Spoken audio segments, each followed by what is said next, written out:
What is up, guys? Welcome back to the Huddle, the number one podcast in flooring.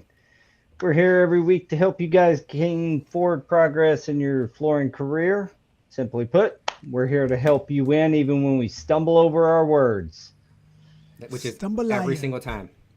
which is almost every single time. For our new viewers, welcome to the team. Happy to have all you guys on here today.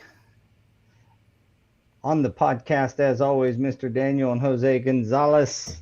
What's up? He only says that What's because you up, missed last fellas? week. That's all. Well, yeah, I mean, almost every time, should Yeah, yeah, yeah. I? So today's sponsors, I want to give a shout out to NAFCT and, well, let me just not bring in Divergent Adhesives because NAFCT doesn't make adhesives. So, let's use them sole and alone. Uh, I think they're the best trainers in resilient flooring. Catch one of their upcoming trainings. We highly encourage it. Not only highly encourage it, we want you to go. So click on the QR code if you're catching this now. If you don't, we'll pop it up a little bit later. But NAFCT is doing some great stuff over there with their training. So support those guys, fill the classrooms. It's going to start to matter big time. So the VTI is live. We're growing at a rapid rate now, all of a sudden. And make sure that you're taking opportunities to go get your training with the NAFCT. Another one of today's sponsors is Divergent Adhesives. Sonny knows what he's doing over there at Divergent. If you got a project that is tough with demanding job site conditions and you need an adhesive you can rely on, click on that QR code right there and go see Sunny at divergent.com. I believe it's divergent.com. Divergentadhesives.com, I Di- believe. divergentadhesives.com. Sorry there. You can click on the QR code. You ain't got to listen to me. So check that out. They make great adhesives. I mean, anybody I've talked to that's used them will tell you the quality, the ease of use for the installer. So go check them out. And Trade Tap, the VTI, is another sponsor for today. It's all fed by all this anyway. This is the industry's trainings all in one place. There for you to go build a profile and a career, an online resume, sell yourself, set yourself apart, and compete in the marketplace, but not with handyman, not with hobbyists, not with weekend warriors. Compete with like-minded individuals. That's what we're talking about over there at the VTI that brought to you by Trade Tap. All right, guys. So today's topic is training, certification, and standards. Who decides what qualified means? Just to That might be a little mind bender, but really what we're saying is training, certification, and standards are are the building blocks of qualified. But so often we hear somebody say, I want a qualified installer, or Right. send me a qualified installer, or a qualified installer. I hear it all the time, and I'm like, what do you mean? Like, to what level? And Um, and even in who bid decides what? documents right now, in the bid documents, they'll say that too. They want you, in some of the stuff that I've been bidding lately, it's in the submittals. One of the submittals that they want is the qualifications for the installer, which is crazy because that's you've already got the project by then. Hmm. Well, and the specs. Well, maybe not. I guess you could. I mean, you got the specs before you bid it, but you got qualified installers, so doesn't matter to you guys.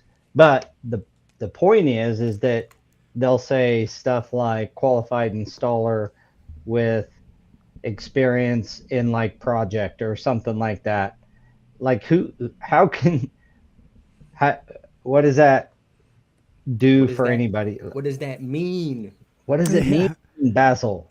Well, who's doing the legwork too, right? Like if they say they meet all of those standards and the requirements, who's doing the legwork for them? I think I've seen a couple projects where it says, or the prequal, submit some projects that you have done, right? Yeah, that's pretty often. I mean, we do pre-qualifications. You guys do pre-qualifications. Those are usually standards or financial qualifications, proving that you can actually do the project. Not too often do they ask you what level of installers do you have on your staff? Are you subbing? And if you are, how are you quality controlling? Any of that. That's what this isn't a podcast about the VTI, but that is what the VTI Right. solves. Well, our term contract for the city of GR does ask some of those specifics, and that's what I was referring to. Is It's nice when they do. At least yeah, you eh, have some way to kind of like set yourself apart, huh? yeah. Well, and then get the opportunity to kind of submit some of our certifications or qualifications to them before the projects come across the desk for bid, right? So they know that, all right, Preferred Flooring does have a certification for this product, so let's make sure they get Hmm. this bid. Yeah, we had a conversation with Beth Miller. It's been probably a year ago. Um, there's a group of us that, if you guys remember that, I think, Oh yeah, and the talk was all about who decides what qualified is. And she was trying to do some work for some manufacturers, if I remember correctly, to like almost give uh, a definition to qualified, because it can mean 1,000 different things. I mean, qualified is indicating that there's a goal, like qualified to do a vestibule or carpet tile, or qualified to do, um, you know, a vestibule of ceramic, or is it qualified to do a shower system with gauge porcelain panels, or like what level of qualification? So obviously the discussion is going to lead us right to where the huddle always goes, which is training certifications mixed in with your years of experience, like getting trained, getting certified, taking those opportunities to do so. There is a lot of good work going into the training of installers. You guys, as the installers, have to get, on board with, setting yourself apart by going and getting trained and educated in your craft. And I know a lot of our listeners are like, I'm preaching to the choir, but there's also, I think, some that have been on here before. They're like, will argue about the certifications or the trainings or whatever. And that, is this what we talked about, Daniel? Was this Yeah, the kind of the like banner? who can actually say, right? Who's gonna do that? Is it gonna be the training entities? Is it gonna be the manufacturers? Who says that you're qualified? Yeah, and how do Yeah, you who actually prove it? decides it? Yeah, who decides it at the end of the day, And right? even further than that, and I know, so just so people know that Trade Tap is a sponsor, so we are going to talk about them, but that is kind of how this all came to be too, because even after that conversation we've talked about it, right? And it's like, well, you talk about certified and then qualified, and that's kind of where you came up with the verified thing, right? Because it's not just saying that you're verified or you're qualified or you're certified. It's like, boom, let's come prove this and get that verification. Yeah. Yeah, verification of your credentials and verification of the level of quality that you I shouldn't even say quality, the level at which your capabilities are. Denise says the industry. Well, I mean, The industries, well, yeah, which one? Because we right. got so many different disciplines in flooring. Is it hardwood, carpet, ceramic, resilient modular, resilient sheet? Like, the easiest answer to this is, if you're doing NORA and you're NORA certified, NORA is saying you're qualified. But look at requires is for you to go get trained and certified. I would argue, and I made this argument in our discussion um, with Beth, is like,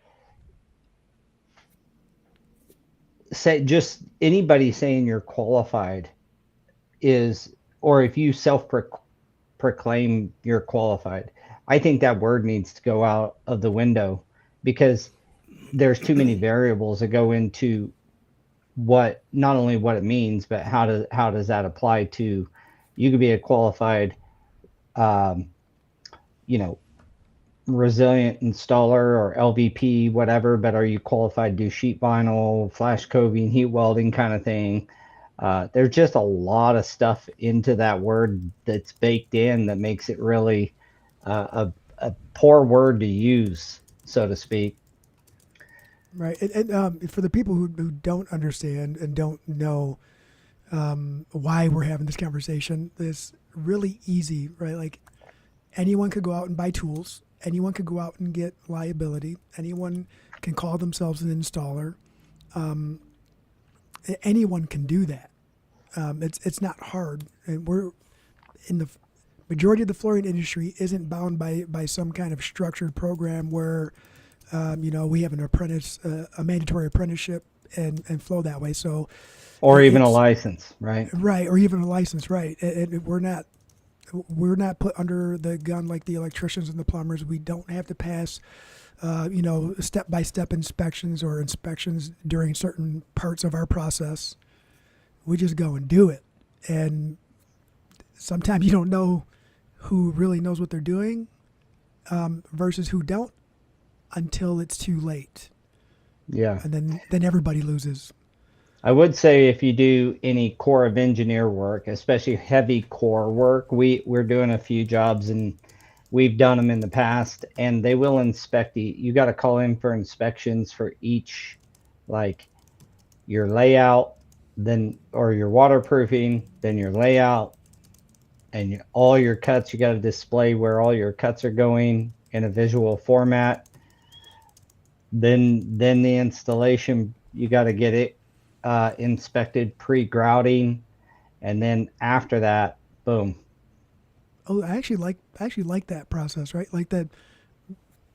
If they don't like something along the way, you're fixing it before it becomes an issue. Yes.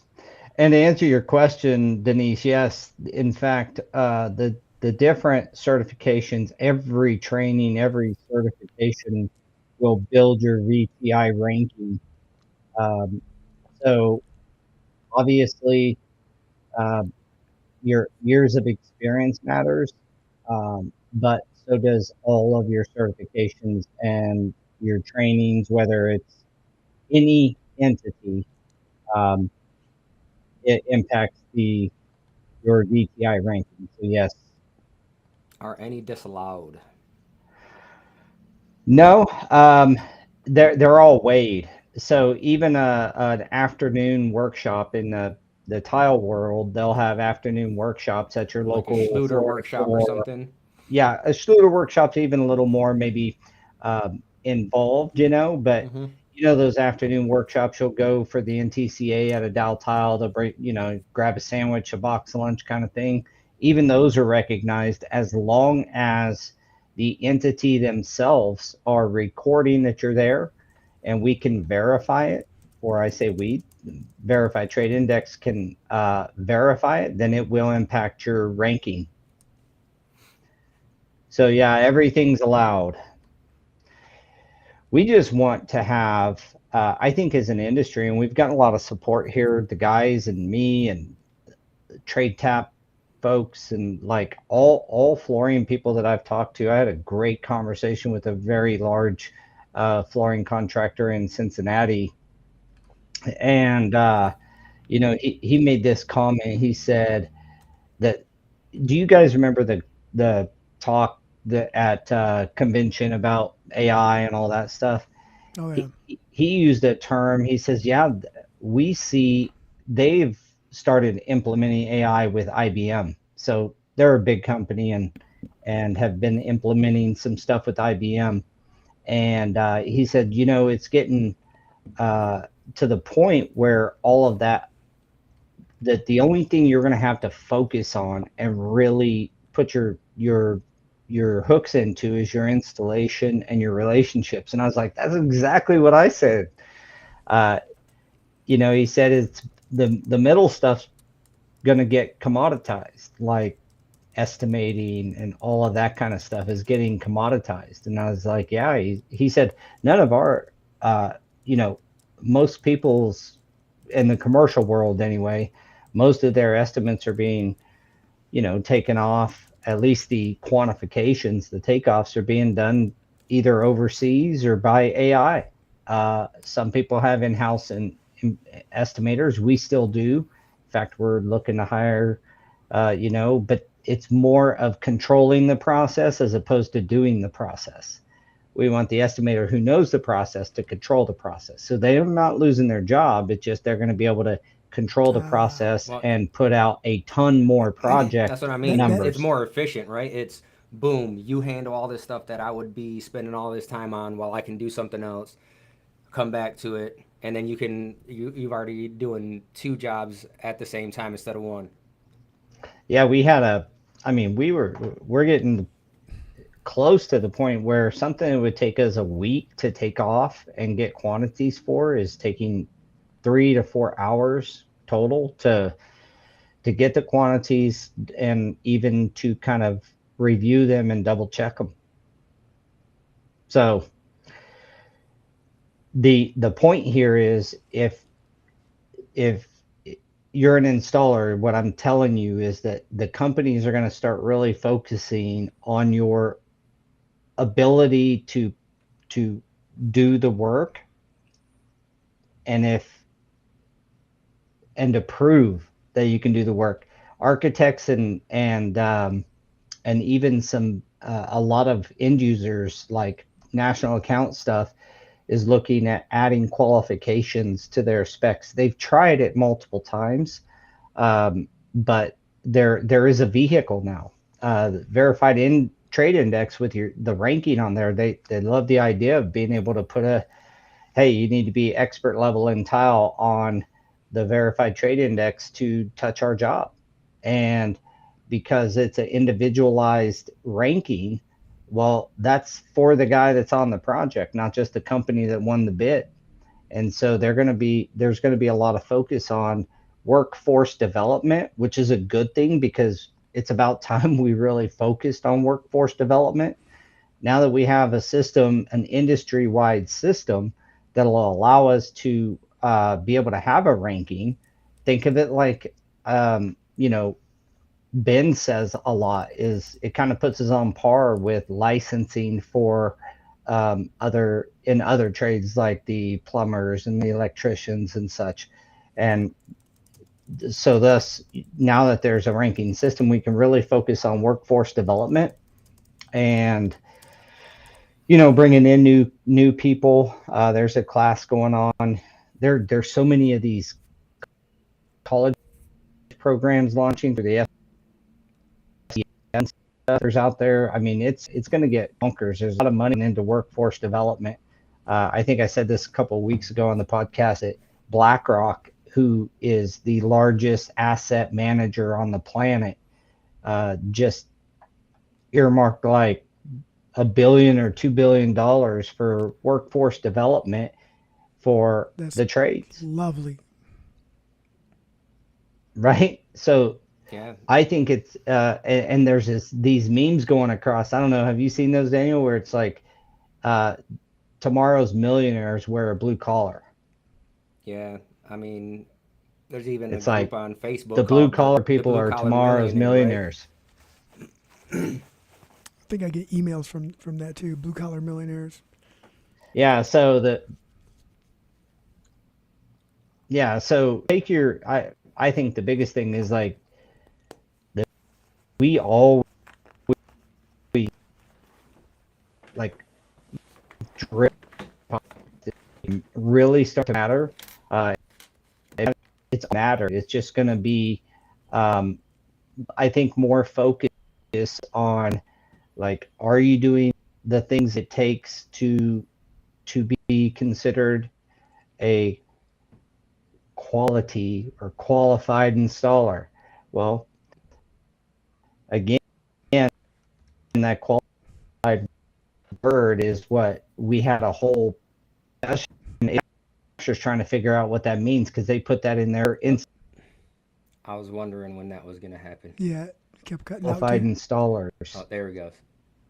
You're Oh, going in and out, Paul. did I There, Paul. You're I you're got back. lost and I'm back. You were No, but kind it of was main. freezing for a second, and then you blipped in and out. But you were Well, it was talking about the manufacturers, is what I manufacturers. was saying. Yeah, Yeah, and I mean the manufacturers can put you through their programs and everything, and that's great, right? Because any education is good education. It's just how do we not have to go through one for every single manufacturer? And that's kind of where you take these other certifications through the different, training entities and get it like that, because then it's more generalized. Um, there's value in both of them. I would take both of them. I mean, if the NAFCT was around when I was getting my certifications, I would have been in there. And CFI is probably one of what it does. Well, there's Denise says where is Where CFI? CFI.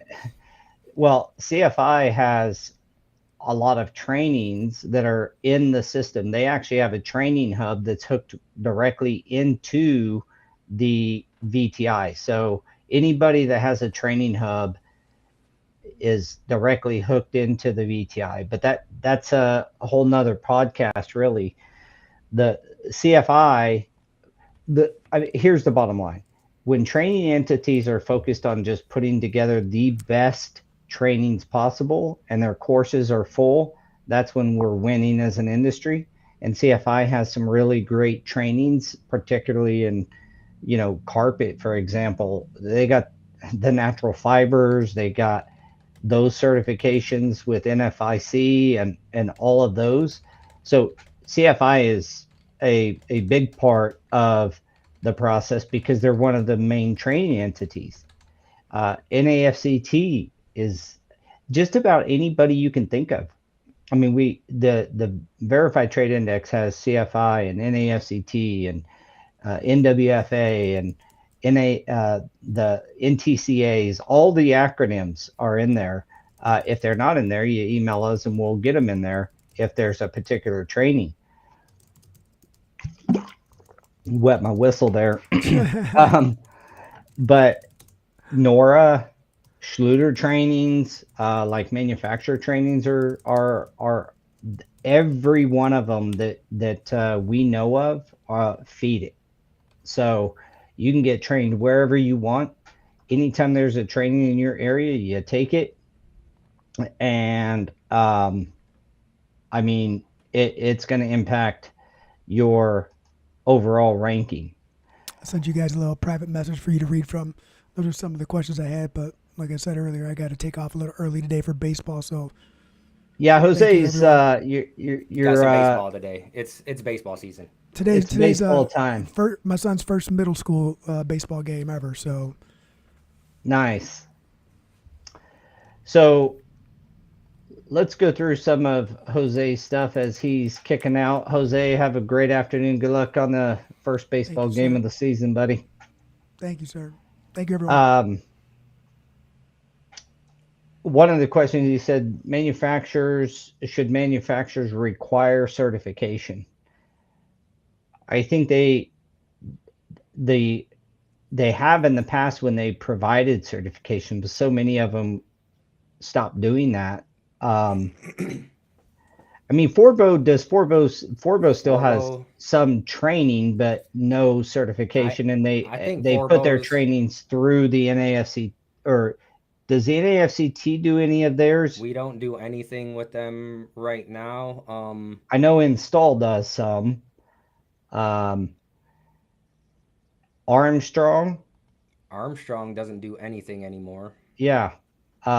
They all have curriculum that could be, administered through one of the training entities. So, yeah, well, I think the question to his answer is it's like there's going to have to be something to control quality, and so there should be some level of requirement to touch some of their products. There's Well, no doubt about it. I'm just looking at it like in terms of do you go to these things and learn, right? Because like you said, you have those things that you can go to after work that are only a few hours, and that's all you're doing is learning, right? But when you're going to certification, you want it to be worth it. And looking at that CTI, that when we were over at coverings with the NTCA, and it's crazy. It's like they say it's the hardest 25 square foot that they ever put in, and it's like a 1 day thing. And they don't tell them you have to use this or you have to use that. It's here is the print, here is whatever you have here, have at it. Just like the install competition, Yep, and right? it has to be like the more unobtainable it actually is, the higher it's going to be rated, right? It's you got to have something that's going to be like, oh man, I took that and I didn't, pass the first time. And like I'll be honest, like when we went to Forbo, they were like, they straight up told us, they were like, you guys take too long. And it's like, okay, well, these all these other guys. So there was 12 guys in the class that we went to, and I think 5 of them passed. And those are guys that do that every single day. Mm-hmm. And it's like, yeah, of course I'm gonna take a long time. I'm trying to make it look good. Yeah. Well, the all those little metrics of a training, like is it a pass fail? Like if you can go to a training and then the certification and still leave without a certification, that's a tough deal. And those are worth a lot in the verified trade index. Those are worth a lot when Yeah, you those the way that they administer the curriculum um, is is considered at every level. So when Denise was asking how all that works, or even how CFI plays into it, it's building the best trainings is you have lower level trainings that you just want people to get some knowledge in their head, but you start to get in them intermediate or advanced trains, those should be kind of pass fail. uh, if you can retake the test, it should maybe be once.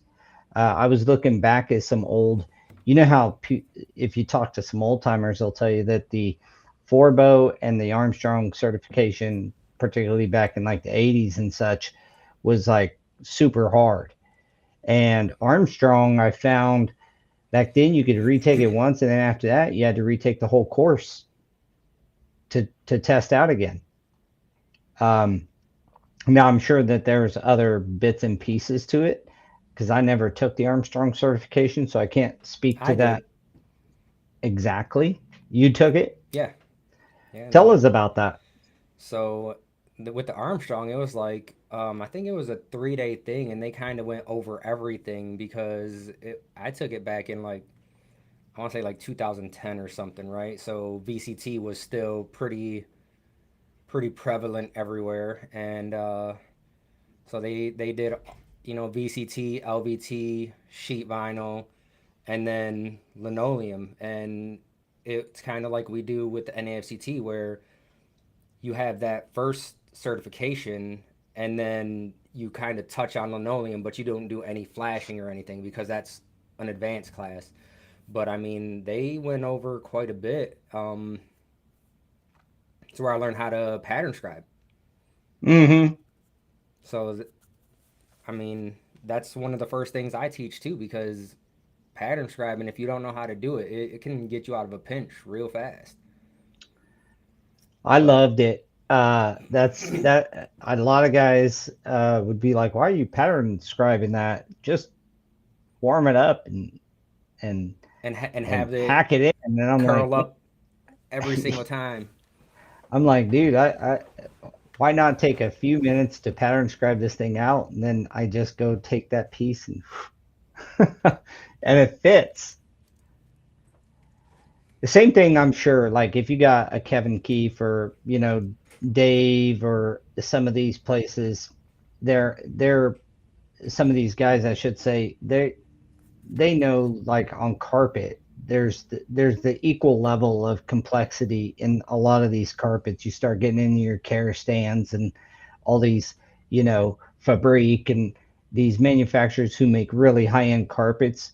There is a specific standard way of doing it, and then you still have to have a lot of skill. It's not just knowledge. You got to have the knowledge, and then you got to have the hand skills, and those are typically the best trainings that we have found. The way the heaviest, say, so to speak, are the ones that have some hands on and classroom time, teaching you about why it matters that you do it that way, and then showing you how to do it. I like that level, that kind of approach to training myself. So Denise says that manufacturers will have to have some kind of partners. If there are more qualified installers, they will be on board. And I don't think that it's necessarily that the manufacturers aren't on board right now, because the manufacturers actually do quite a bit. It's just everyone's looking at just one person to solve everything when it's a collective. It's not just, if we do this, the manufacturers should do this, because they already do quite a bit. Can they do more? Probably. I mean, we all could do more.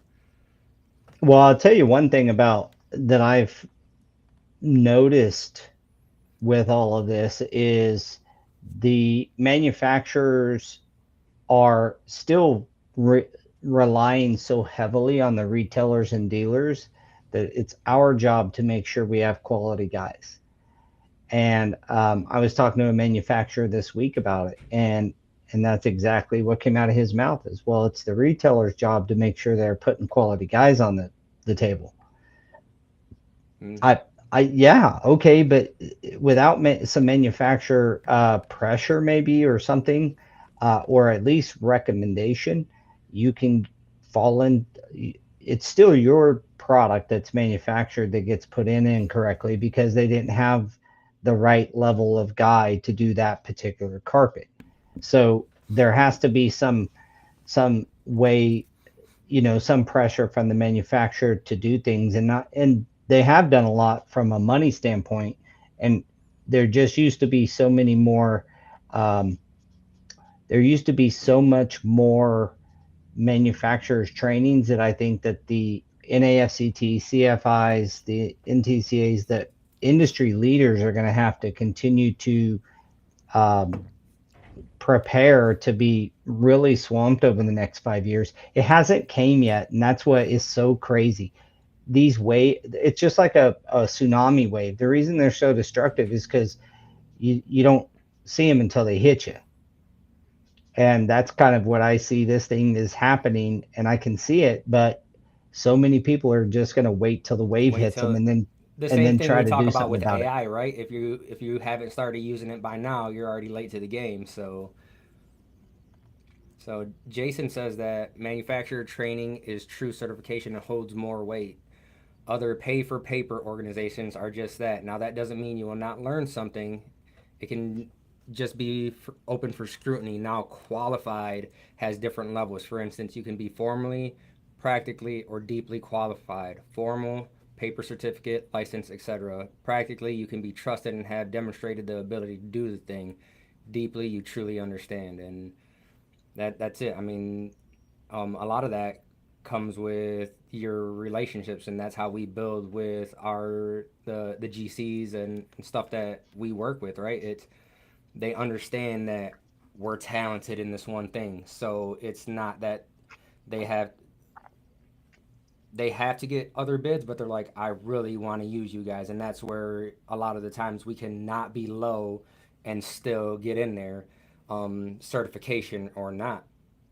Yeah, and that's that practicality that he was just talking about, being trusted and kind of, having demonstrated that you have the ability to be that high quality, reliable person. And it's hard to disagree with his statement, although I would be a little bit, I mean, I don't know about pay for paper organizations. I think there are, I mean, there's some of that. I mean, there I, you can I get, think an So online I was gonna certification. say So I the mean, online certification stuff.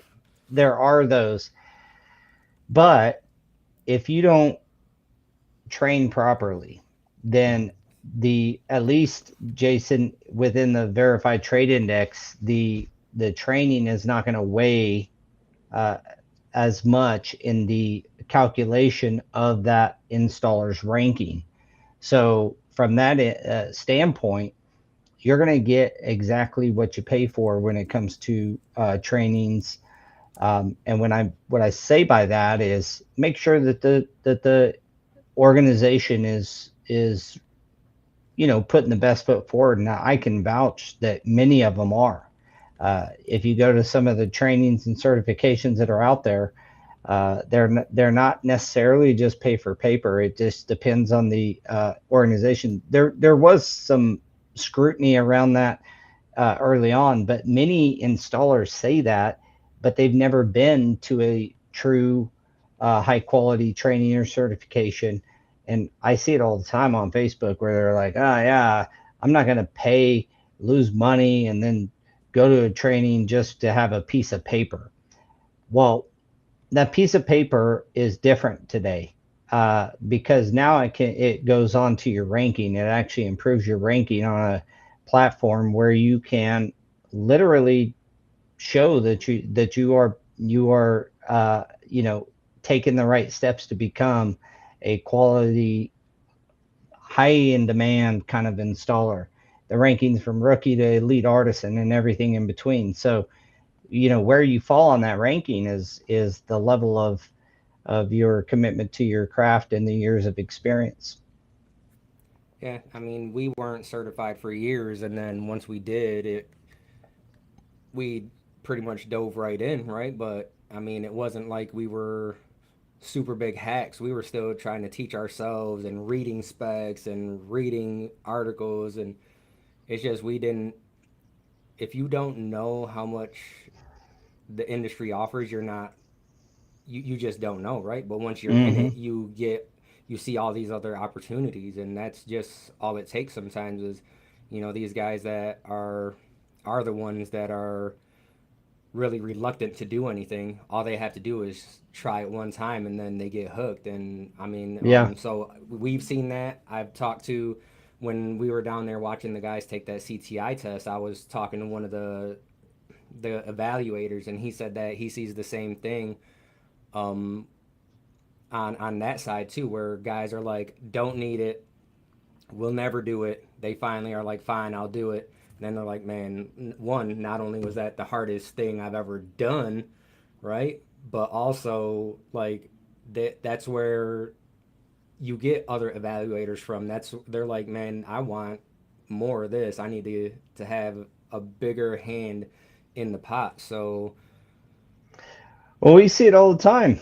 I mean, we talk about it pretty often when somebody finally decides to go take a certification or a training, they they almost always come out of it like, man, I actually learned a lot more than I expected to. I thought I was just going to go in and blow it out of the water. And I can tell you one thing: I laid a lot of carpet there that was done the wrong way. Like I did it wrong, and um,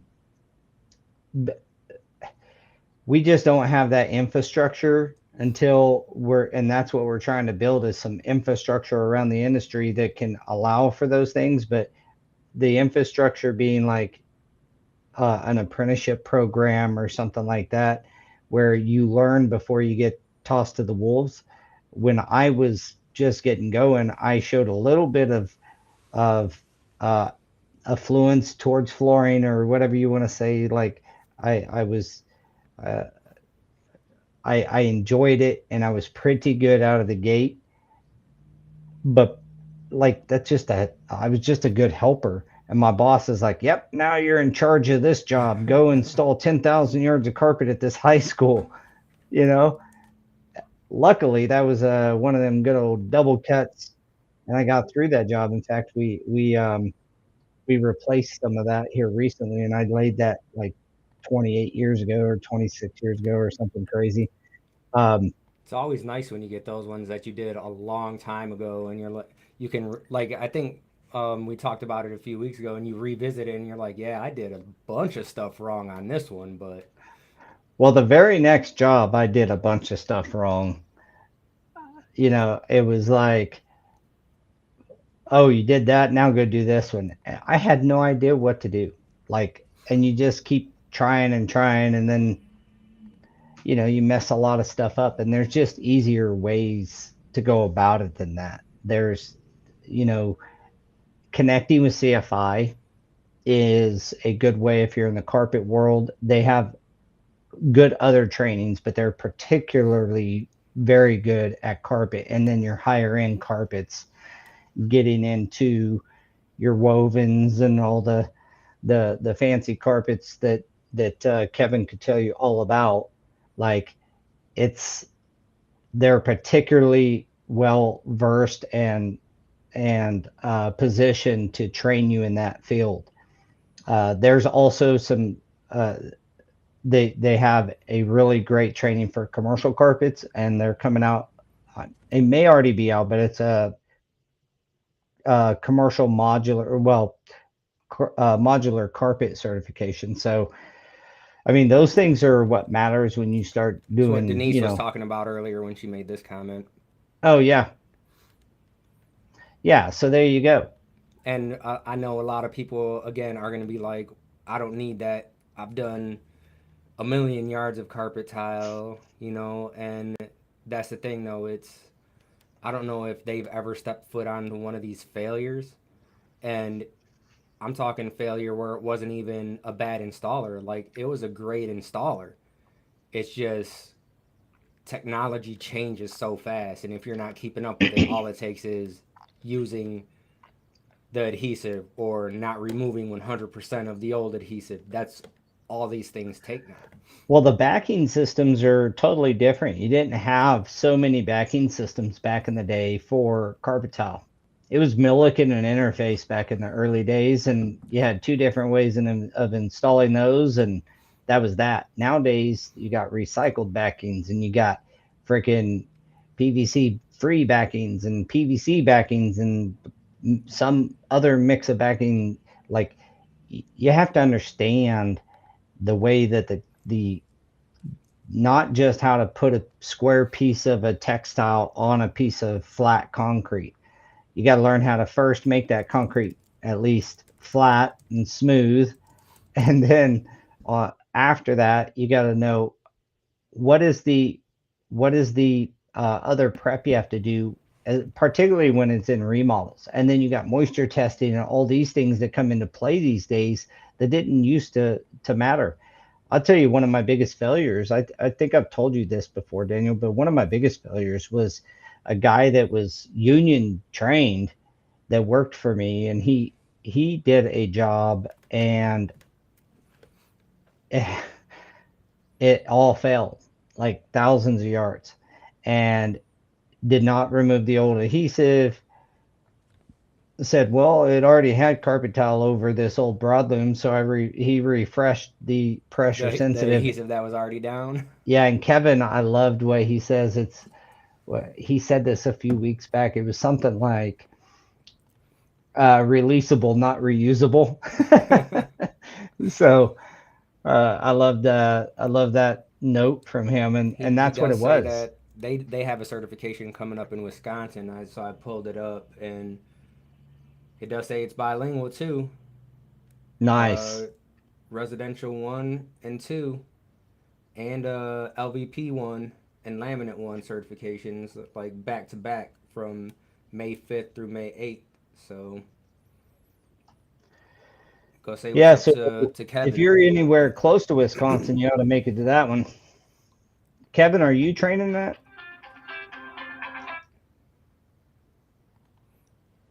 I usually turn my ringer off. Are you training on that one, Kevin? If type a comment in there, let me know. But so the whole talk of this whole topic is just always going to boil down to me, qualified has to start with training and certifying. Like, there's no way to experience your way without either being under somebody who's certified and qualified through that process, but then you don't get the recognition of the effort you took to learn, right? So it's always good to go to the source and get that certification or get that training yourself.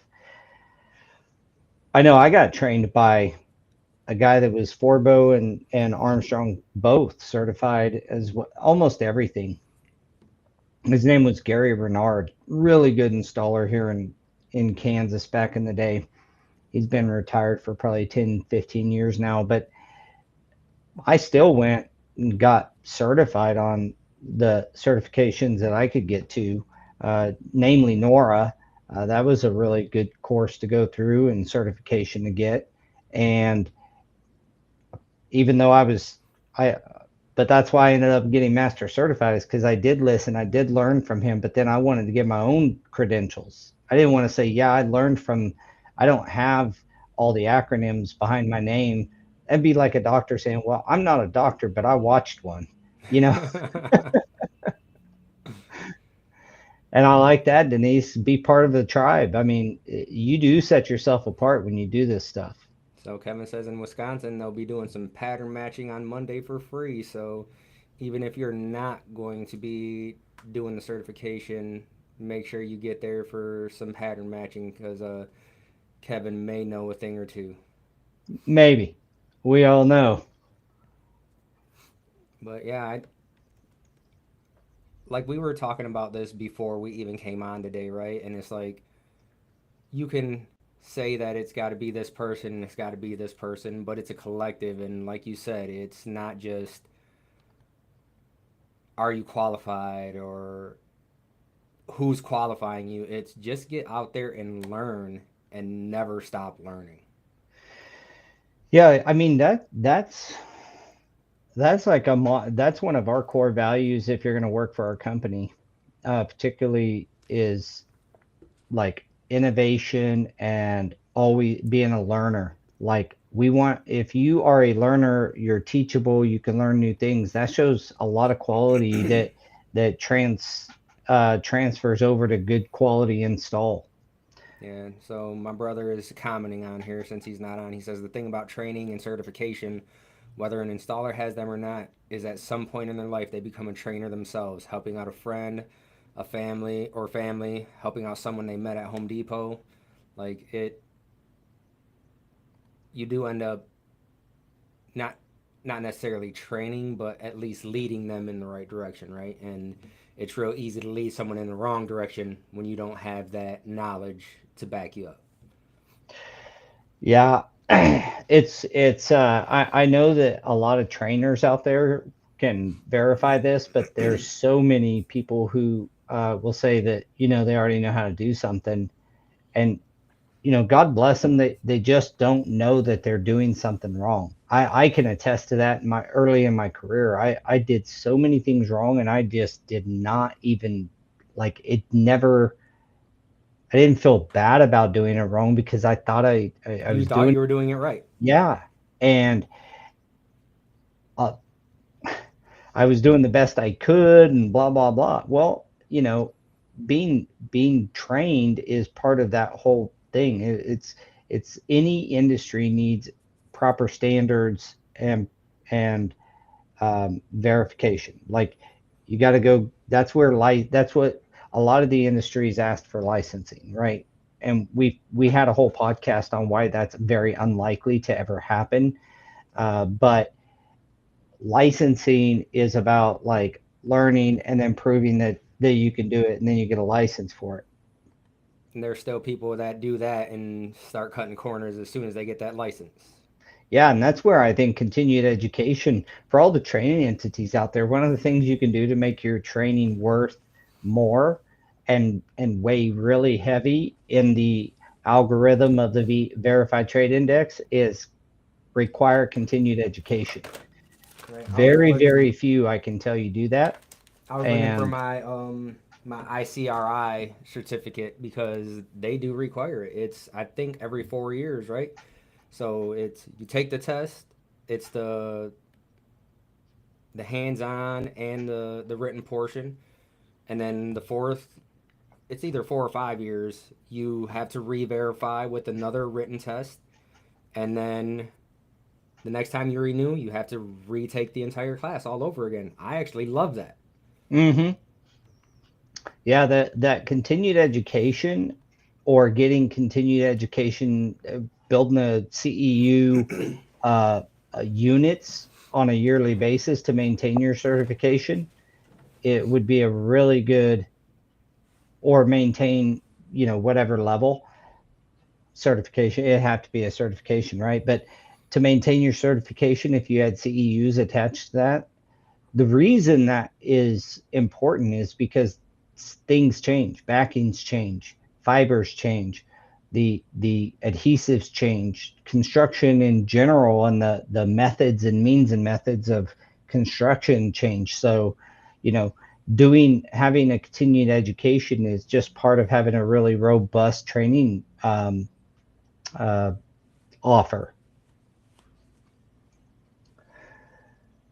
Sharing knowledge, yeah, Denise, I agree. And I think that sharing knowledge is one of those deals where your brother talks about it all the time, Daniel, and his comment kind of alluded to it. Like, you knowing what you're doing and being trained yourself allows you to share knowledge. You don't get to do that if you don't have it. It's kind of the blind leading the blind. And of course, that's what, you know, the verified trade index once again is meant to assist with. Your brother says, if you want to be first chair in brand. Band. He's talking Oh, about playing an instrument, first chair okay, in I band. got it. Yeah, good analogy. You better get some practicing. Yeah, you got to get trained and then practice. That's one of the things with any like effective education system is like you train, apply, train, apply, train, apply, train, apply, but the training doesn't go away. And that's what I love about the CFI and NAFCT, like being around people like that. They all just want to continue to get better and learn.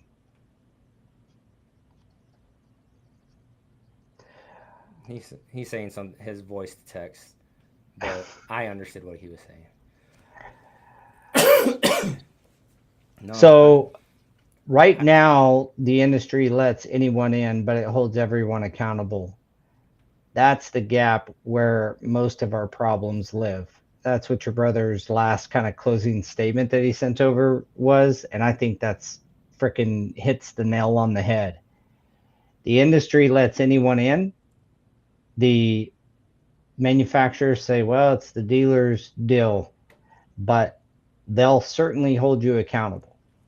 And that barrier of entry, um, there,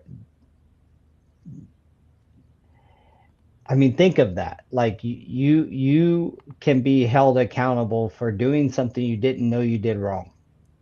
So you better learn how to do it right. And a lot of installers will not turn down work if they don't know what to do. I know I took a ton it, of work that, especially when you're brand new, right? It's like gimme, gimme, gimme.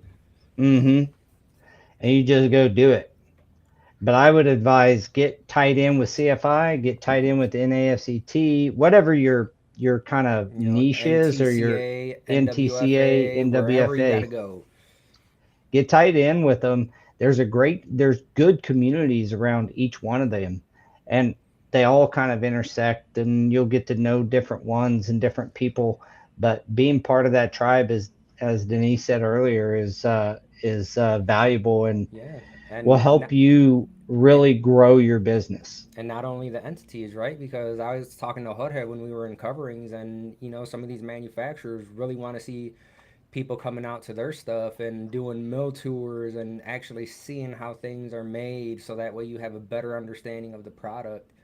There's a lot that you can do other than just relying on an entity or two. There's so much out there that you can learn.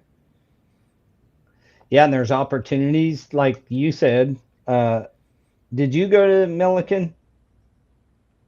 I think Jorge did. Jorge did, yeah. Yeah. I mean, there's a lot of opportunities when you start getting tied in where they're like, "Hey, we'd like to have you on a mill tour and take you and Look, show you how their products are made." Kevin says that his competitor's brand is on his VTI. How do I get my competitor's brand off? He, I think you have to sponsor to get things removed, right?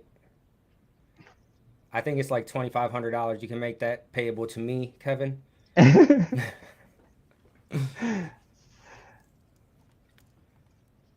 um, I actually don't know what he's specifically talking about, but I'm sure you'll get an email sooner or later. well, I look forward to it. With that, we've already burned through an hour here, and I want to thank everybody for joining us today. It's a little bit of a slow day in the comments, but just to reiterate, check out the NAFCT's upcoming heat weld and flash cove training. Where's that at, Daniel? That is at Beaumont Flooring over in Calhoun, I believe, right? There you So go. Georgia. So go visit the bow hackers. If you have any questions, just Reach click out that to QR me. code. Get that QR code. You have any other questions? Just definitely you can reach out to me and I'll get you the answers. If I don't have them, we'll get them to you somehow. That's right. Also, want to mention Divergent Adhesives. Go check out divergentadhesives.com.